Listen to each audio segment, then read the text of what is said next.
Choosing leaders wisely. The power of your vote in 2026. The barangay and SK elections are the foundation of Philippine democracy, as these elections are the closest ties that exist between the government and its citizens. The barangay and SK elections should never be seen as mere formalities within our democratic process. Instead, they are essential venues where every Filipino is given the chance to mold the future of his or her community. Through this speech, I intend to emphasize the importance of upcoming 2026 elections and empower our young citizens to cast their vote wisely. Good day, everyone. Should we comment on the future leaders, or should we just remain silent about what may happen? This question has been haunting me as a youth for some time now. There is an abundance of culture, determination, and talent in the Philippines, and it is heartbreaking to see how sometimes there seems to be no structure in the government in our own places. Bayan o sarili, pumili ka. A quote from General Luna still rings true today for present-day voters. Citizens of democratic nation must not only participate but also make sound judgment on issues of leadership. Giving critique to prospective leaders is something that should never be overlooked in a democracy, seeing lack of reaction from the citizens. With mean consent, it is almost impossible to have incompetent leaders when there is little reaction from the voters.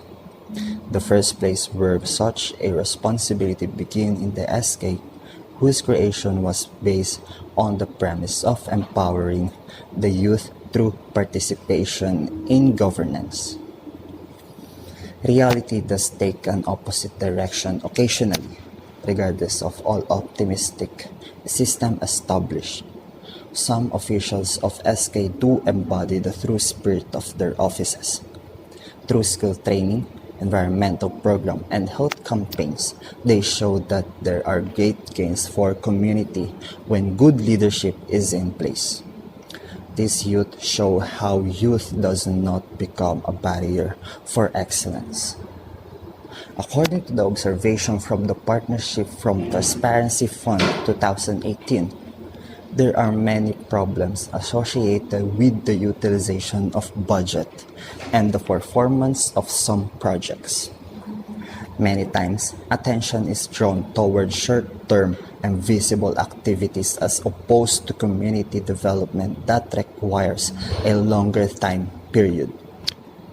Sports events can help engagement communities, but sometimes they become a priority over other activities, such as disaster response or health initiatives. Departments in the government have no several occasions reminded that SK members of integrity have been encouraging them not to engage in acts that would lower their level of integrity. The call for avoiding corruption is meant to be a serious one, since it's urging them not to begin a bad transition at an early stage of their political careers. In some cases, this has resulted in public doubts, particularly where local leaders manage to acquire sudden and mysterious fortunes soon after being appointed to office. There have been many discussions about whether a member of SK must possess a high level of education. Education helps people gain the required knowledge and prepare for assuming the responsibility. Nevertheless, having an education does not necessarily mean having good leadership qualities. From history, we learn that even educated people have been corrupted, whereas uneducated individuals may demonstrate honesty, kindness, and devotion for the community they represent. Integrity and accountability are what make a true leader. A leader is one who puts the interests of the people about his own, judging him by on how well he did academically. This is particularly important for young voters who need to become better informed, critical, and active. The selection of our leaders should no longer be based on mere popularity or family connections, but on competence and vision. Leadership is not solely the preserve of politicians. We are all leaders within our communities, within our school, and among our own sets of friends.